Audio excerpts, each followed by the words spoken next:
درنو زده کوونکو السلام علیکم ورحمت الله وبرکاته. په دې هیله چې راته روغ جوړ او خوشحاله وئ. درنو زده کوونکو مصطفی حقمل یم ستاسو د پښتو ښوونکی. په دې هیله چې تاسو ټول راته روغ جوړ وئ او خوشحاله وئ. خپل کتابونه، کتابچې، قلمونه، پنسلونه او هغه څه چې د درس لپاره ډیر ضرور دي ټول له ځان سره ولرئ. درنو زده کوونکو نن زموږ تاسو درس چې دی حضرت عمر فاروق رضی الله تعالی عنه دی.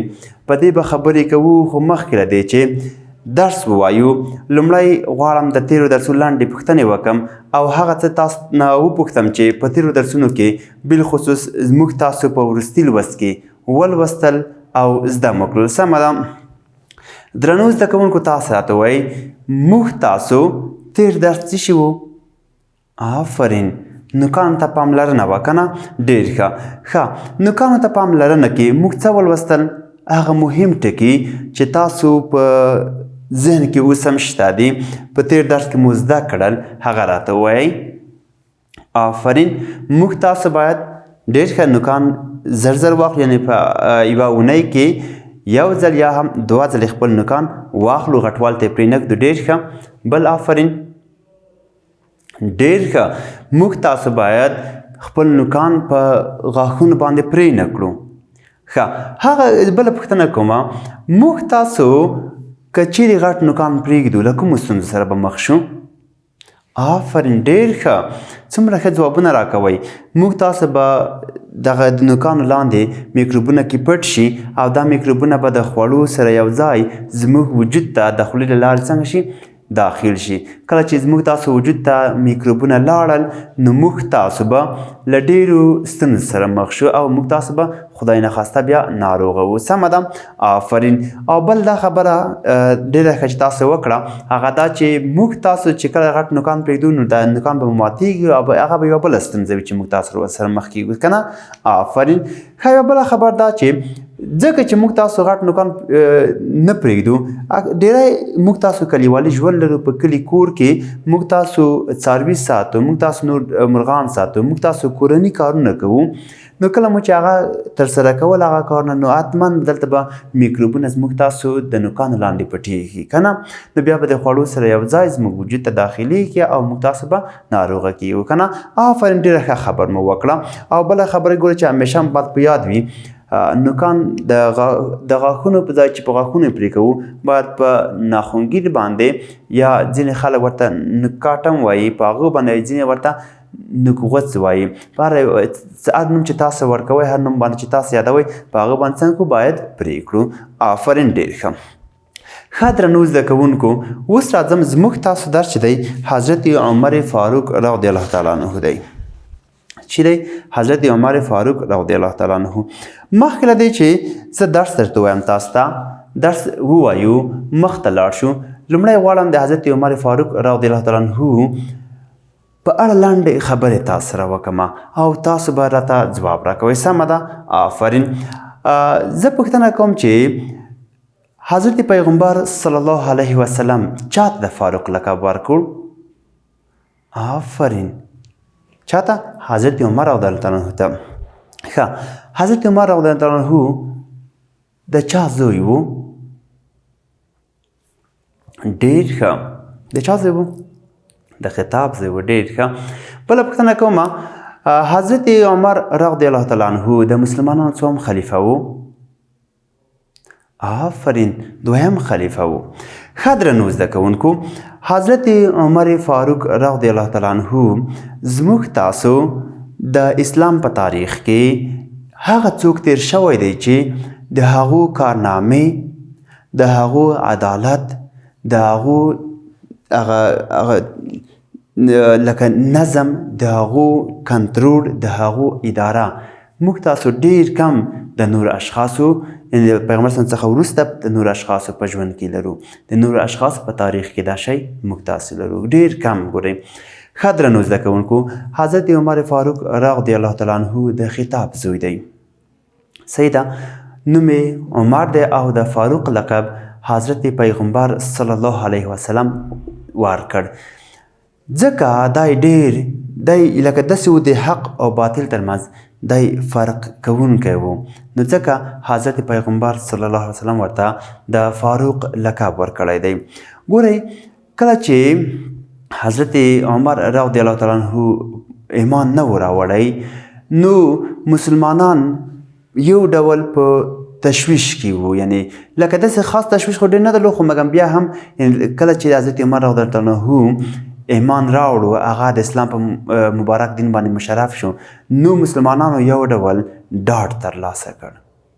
صحیح ده، یو ډول اطمینان ترلاسه کړ، یو ډول یعنی ځکه حضرت عمر رضی الله تعالی عنه داسې یو څوک و چې د هغو په مسلمانېدو سره اسلام ډېر پرمختګ کړی دی.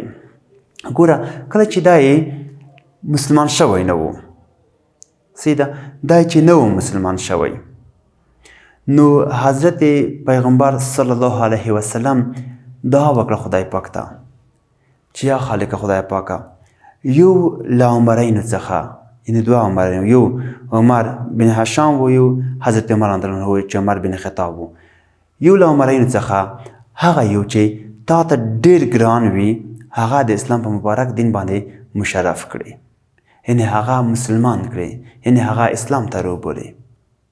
صحیح ده.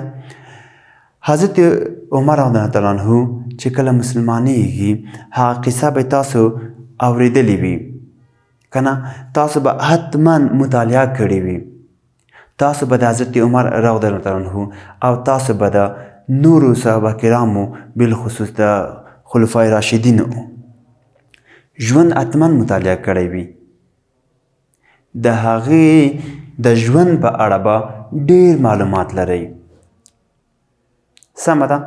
نو تاسو به یې قصه اورېدلې وي چې کله حضرت عمر رضی الله عنه په سیرت کې راځي چې توره را اخلي ورځي په پیغمبر صلی الله علیه وسلم پورې چې وخت کې دی مسلمان نه دی لا که نه، نو دی وایي چې پیغمبر صلی الله علیه وسلم ښایي چې د موږ ټول مجلسونه را خراب کړي دي که نه، زموږ په منځ کې یو ډول داغ لوېدلی، یو ډول درد لوېدلی دی که نه، داسې خبرې کې ورځي پسې په حضرت پیغمبر صلی الله علیه وسلم باندې.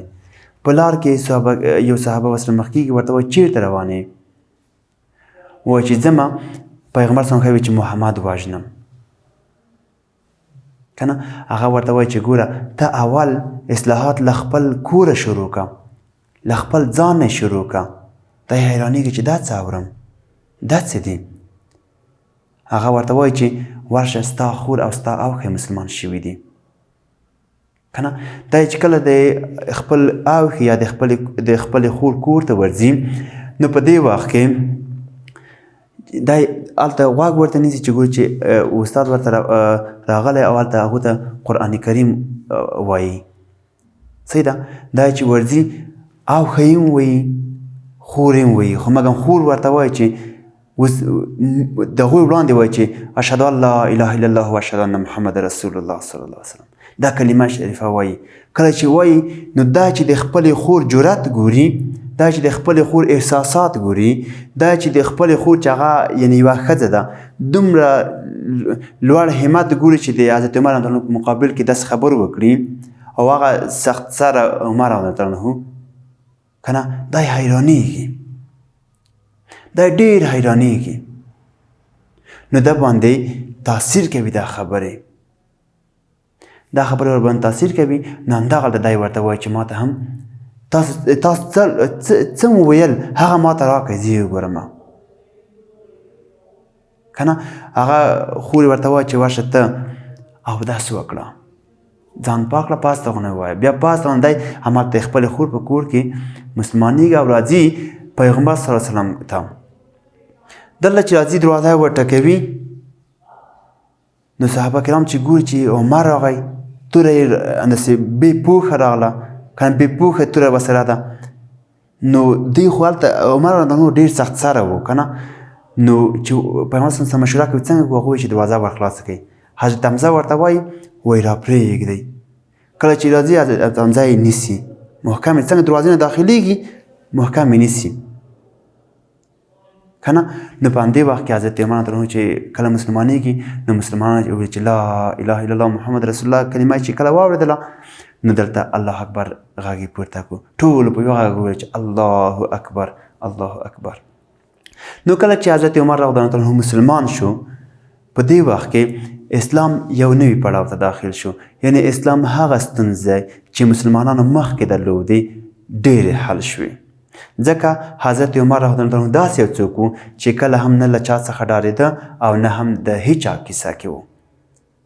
په لوړ غږ یې ویل چې زه مسلمان شوی یم، ټولو ته په لوړ غږ به یې ویلې، ټولو مشرکینو ته به ورتلو چې زه مسلمان شوی یم. ګورې په هغه وخت کې چې چا دومره په لوړ غږ باندې نه شوی، دومره ښکاره یې نه شوی ویلی، خو مګم دا چې مسلمان شو دا هر څه بربنډ ویلی، ښکاره یې ویلی چې زه مسلمان شوی یم. ګورئ دا څنګه د حضرت عمر رضی الله عنه دا د ده هغه قوت ښیي. کله چې حضرت عمر رضی الله عنه له حضرت ابوبکر صدیق رضی الله عنه څخه وروسته خلافت ته رسیږي، صحیح ده، د ده د خلافت په وخت کې چې 10 کاله 6 میاشتې 15 ورځې دی، کله هم بې عدالتي نه ده شوې، له چا سره ظلم نه دی شوی، چا ته داسې خبر نه ده شوی چې هغه د خفګان سبب وګرځي د چا، د هیڅ مسلمان. د ده د خلافت په وخت کې له هیڅ ژوندي ژبې سره له هیڅ چا سره چې هغه مثال هغه ژوندی ژوی وي که نه پرته له مشرکینو کفارو څخه له چا سره بې عدالتي نه ده شوې. حضرت عمر رضی الله عنه چې کله مسلمانېږي دا یې 9 کلن وي. وروسته له هغې څخه چې حضرت ابوبکر صدیق رضی الله عنه څخه وروسته دا خلافت ته رسېږي، دا 10 کاله او 6 میاشتې 15 ورځې خلافت کوي. د هجرت په 24 کال باندې د 43 کالو په عمر باندې د سهار لمانځه په وخت کې دی لومړی ټپي کېږي او وروسته له هغې څخه په شهادت رسېږي.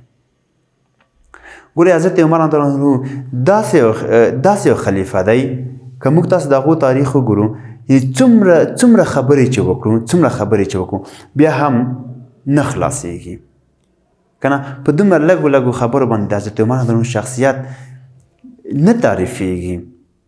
ګورئ دا دومره زړور انسان و، داسې زورور څوک و چې په کومه لار به دی روان و شیطان به له هغو لارې نه تښتېدو، یعنې کومه لار باندې شیطان را روان و حضرت عمر رضی الله عنه چې په دغه روان و، دا پیغمبر سلام حدیث شریف دی ګورئ که نه. سعد بن ابي وقاص څخه روایت دی چې پیغمبر سلام وایي چې کومه لار باندې حضرت عمر روان وي شیطان هغه لار پرېږدي تښتي بله خوا باندې ځي. ګورئ حضرت عمر رضی الله عنه داسې یو خلیفه و، داسې یو څوک تېر شوی دی. په دې لږو خبرو باندې د حضرت عمر رضی الله عنه شخصیت کله هم نه تعریفېږي. مخکې مې دا خبره وکړه، خو بیا هم ښې دي چې موږ تاسې باید زده کړو. سمه ده درنو زده کوونکو، ښه نن زموږ تاسو درس همدومره بس دی. راتلونکي ساعت کې به له خیره سره د کتاب کې چې کوم درس د حضرت عمر رضی الله عنه په اړه راغلی هغه به وایو او همدغسې به مخ ته ځو. سمه ده، تر بیا هم په خدای سپارم، ښې چارې.